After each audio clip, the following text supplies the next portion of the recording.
Hello, everyone. Welcome to Wednesday Words of Wisdom. My name is Gina Strole. I'm an intuitive healer, psychic medium, and spiritual coach. And I want to share with you some thoughts that I have today on fears.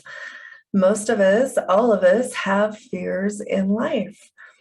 As an intuitive healer, I have learned to use these fears for my healing process. And as these fears come up, we can do healing on them and heal parts of our lives that are ready to be healed, because things simply come up when we're ready to work through them. So some of the fears that we can have in life are, and this is just some of them, not all of them for sure. We can have fears of abandonment or being left alone, fears of not being loved and accepted, fears of not having enough. Lots of times fears come in when we get worried about money or get worried about being taken to be able to take care of our families. And so we can have these fears creep up in our lives. So what do we do with them when they do? Well, the first thing is acknowledge them and acknowledge that you're human, and that part of this human experience is experiencing these fears and learning to deal with them in a different way. Most of us have not been taught to acknowledge that fear is part of the process. And so we get all hung up on them and we stay in this place of feeling nasty and fearful and not sure that this world is a safe place. But we absolutely can work through these. So one of the things that I like to do is journal. And if you have been following me for a while, this is a way to really put things out on paper. And if you just start writing, you can call it automatic writing, call it journaling. I like to just start writing. And what I usually do is I just write about what I'm thinking about. And I just keep writing about that until there's nothing there. And then it turns into this automatic writing where we can get to the root of what's really going on. What are your fears really about? If they come up from childhood, a lot of times there are childhood issues. I know we laugh, but it's like we've all had, nobody's parents were perfect. Nobody had the perfect childhood. Even if you say that you did, there were things that happened. There were feelings about situations and things that come up for you that bring up these fears for us later on in life. And so when we journal about them, we can really at least gain an understanding. And as we bring things out of the darkness into the light, that's how we heal. That's how we do our healing work. So if you can journal about them, that'll help bring those out into the light. So you can just start, just like I said, an easy way for me to start is just to start writing about what I'm thinking about, what I'm feeling, what I'm all upset about, what am I worried about? And then that usually transforms and morphs into what's really going on.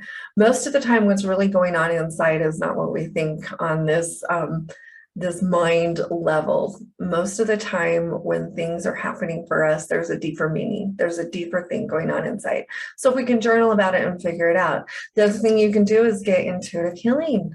And have someone who, like myself, or there's other people who've been doing this for a long time, who are educated and can help you get to the root of the issue. I love using coaching and healing in these type of situations because I coach people and help them get to their own answers. And so I'll just start asking you questions. Well, what's your biggest fear? What does that mean for you?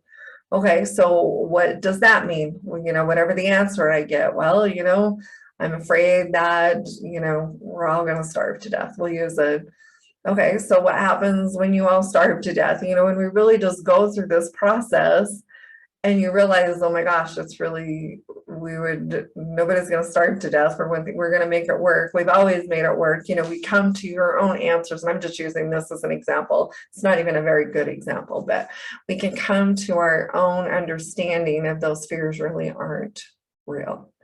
And because most of our fears, there's a time to be afraid when the bear is chasing you, or, when your family is in complete danger. Most of us don't experience that on a day-to-day basis, but our bodies have learned to experience that. And so that brings me to the next thing that I like to do is really, I've created lots of meditations inside of my healing membership that are all about bringing our body back to peace and teaching our physical bodies to not go to this place of fear and scarcity, but to really practice, and it is a practice of bringing it back into peace and bringing that love back in. And we create habits of how we deal with stress and insecurities and the things that come up for us in our lives. So if we can practice bringing it back to its natural state, and the more we do that, the easier it will become, and the less we will go to these fearful places, and the more we will spend in peace. The other thing that I think is important to do is, as a healer, I spend a lot of time working inside the chakra system. So the lower chakras, your root, your sacral, and your solar plexus are all about safety and security and being in the physical world. And so when you can work on balancing those, we can let go of some of these fears and bring in more peace and love and joy in your life. And really balancing those out. As you balance those out, it balances out your energetic system, and which brings in that peace naturally for you. So those are just some thoughts and some feelings on that. I would love to hear from you in the comments. So leave me some comments. Let me know what you thought of your Wednesday Words of Wisdom, and happy healing, because that's what we're here to do. Have a fabulous day.